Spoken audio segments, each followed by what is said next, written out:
की प्यास पार्ट 1। काली अमावस की रात थी और रात के गहरे सन्नाटे को चीरते हुए एक औरत के चीखने की आवाज़ें पूरे जंगल के शांत माहौल को दहशत से भर रही थी। वो औरत इस तरह से चिल्ला रही थी जैसे किसी ने उसके बदन पर खौलता हुआ पानी डाल दिया हो।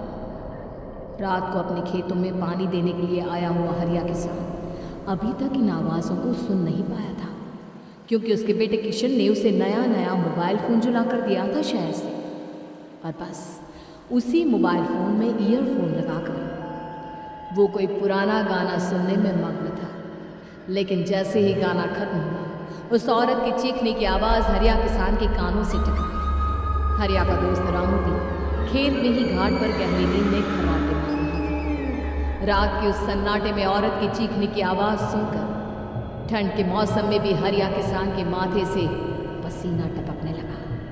रामू, अरे ओ रामू, अरे जल्दी उठ, क्या खर्राटे मारकर सो रहा है? अरे इतनी रात को ये जंगल में कौन औरत चीख रही है? पूरी तरह से चीख रही है। अरे क्या हुआ? क्या हुआ? कौन है? अरे भूत आ गया क्या? चोर आ गया क्या? अरे न चोर आया है न भूत आया है। मैं ये कह रहा हूँ कि क्या तूने इस औरत के चीखने की आवाज सुनाई देती है कि नहीं? अरे कौन सी औरत? अरे हाँ, ये आवाज है। तू पहले नहीं बता सकता था? पता नहीं कौन चुड़ैल जंगल में नाच रही है। हम घर चले जाते हैं। देखता नहीं, मैंने तो कानों में ये लगा रखा था। ओ किशन ने लाके दिया ना शहर से, गाने सुन रहा था मैं। अरे लेकिन भाई मुझे बहुत डर लग रहा है, क्या करें? अरे करना क्या है, भागो यहाँ से। भगवान जाने कौन है और क्यों इतना चीख रही है, और उस औरत की चीखने की आवाजें और ज्यादा तेज होने लगी है। हरिया और रामू के पैर डर के मारे कांप रहे थे। डर की वजह से ना वो वहां पर रुक पा रहे थे और ना ही अपनी जगह से आगे बढ़ पा रहे थे। तभी अचानक से सन्नाटा छा गया। सही मौका है, हमें यहाँ से निकल लेना चाहिए भैया। रामू और हरिया अपना गमछा उठाकर दबे पैरों जंगल के रास्ते से गांव की तरफ चलने लगे। गांव की ओर जाने वाला ये एक ही रास्ता था और आवाज़ भी उसी तरफ से आ रही थी। लेकिन अभी 2 मिनट पहले वो आवाज़ पूरी तरह बंद हो चुकी थी और जंगल में पहले जैसा सन्नाटा पसर चुका था। तभी अचानक से पेड़ों में किसी के चलने की सरसराहट रामू और हरिया को सुनाई दी। क्या तुमने कोई आवाज सुनी? हाँ यार, ऐसा लग रहा है कोई इस तरफ ही आ रहा है। और तभी अचानक सामने पेड़ से एक साया रामू और हरिया के सामने उल्टा आकर लटक गया। ये देखकर रामू और हरिया की चीख निकल गई। वो दोनों डर के मारे बेहोश हो गए। वो साया जमीन पर आकर खड़ा हुआ। उसने रामू और हरिया के बालों को पकड़कर खींचना शुरू कर दिया। अब तुम गांव वालों में से कोई जिंदा नहीं बचेगा। मैं तुम सबको ले जाकर उस गड्ढे के नीचे दफन कर दूंगी। सबकी जान ले लूंगी, मैं किसी को नहीं छोड़ूंगी। अगली सुबह रामू की पत्नी कमला हरिया के घर आई और उसने हरिया की पत्नी सुमन से अपने पति के बारे में पूछा। सुमन, कल रात को ये तुम्हारे ही पति के साथ गए थे खेत पर, अभी तक लौट कर नहीं आए हैं।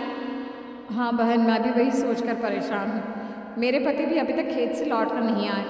भगवान जाने क्या बात है, दोपहर होने आई है। अब तक तो उन दोनों को लौट कर आ जाना चाहिए था। क्या करे, कैसे पता करे कि वो दोनों कहाँ हैं? मेरा बेटा भी शहर गया हुआ है, वरना उसी को भेज देती खेत पर। बहन, मुझे लगता है कि हम दोनों को वहाँ जाकर अपने पतियों को ढूंढना चाहिए। ठीक कहती हो तुम, चलो मैं तुम्हारे साथ चलती हूँ। और वो दोनों जंगल के रास्ते खेत की तरफ आगे बढ़ती है। वहाँ जाकर देखती है कि हरिया और रामू आग जलाकर आग के ऊपर कुछ पकाकर खा रहे थे। आप यहाँ पार्टी बना रहे हैं और वहाँ घर पर हमारी जान सुखी जा रही थी कि कहीं कुछ हो तो नहीं गया? मुझे कुछ नहीं हो सकता, मैं कभी नहीं मर सकता, समझे तो? अरे तबीयत तो ठीक है कि किस तरह की आवाज में बात कर रहे हैं आप? कुछ हुआ है क्या? कुछ नहीं हुआ, बस सोरों की भूख लग रही थी इसलिए खाना बनाकर खा रहे थे। अच्छा, इतनी बदबू आ रही है, ऐसा क्या बनाकर खा रहे हैं आप? जरा हमें भी तो बताइए। अरे भाभी, क्यों परेशान हो रही हैं? मांस कर खा रहे हैं।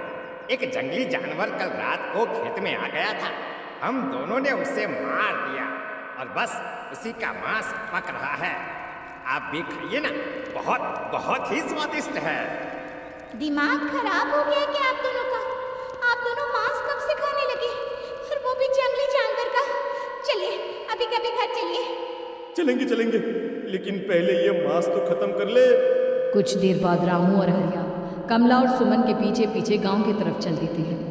रामू और हरिया की आंखें पहले जैसी नहीं रही थी, उनमें कुछ बदल गया था। रामू अपनी पत्नी कमला के साथ घर चला जाता है और हरिया अपने घर आ जाता है।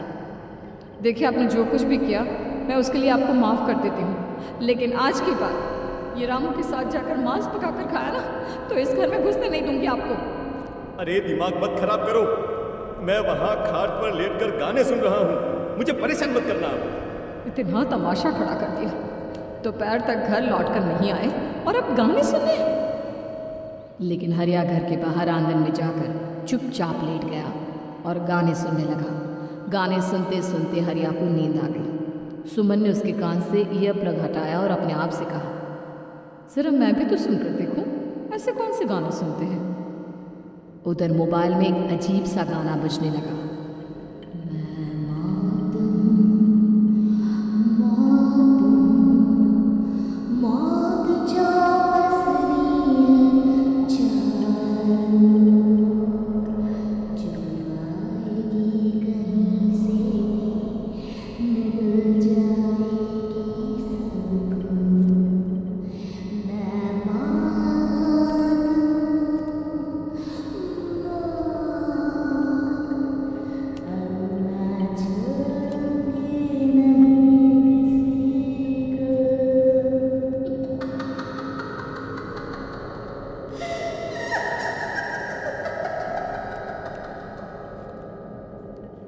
सुमन ने घबराकर मोबाइल फोन दूर रख दिया।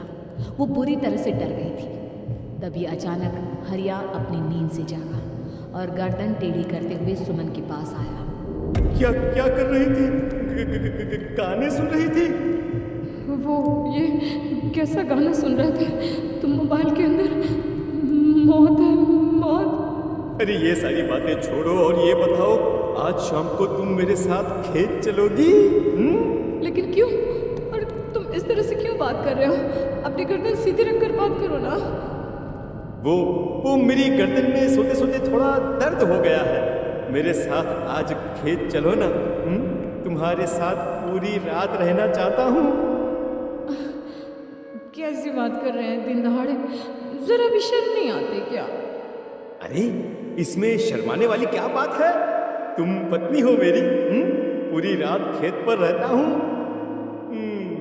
मुझे भी तो तुम्हारे पास आने का हक है कि नहीं?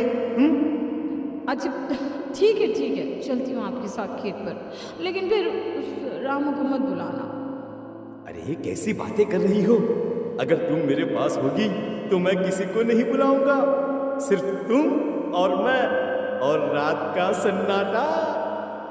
शाम के वक्त हरिया सुमन को अपने साथ खेत पर ले जाता है। आसमान में चांद पूरी तरह से चमक रहा था।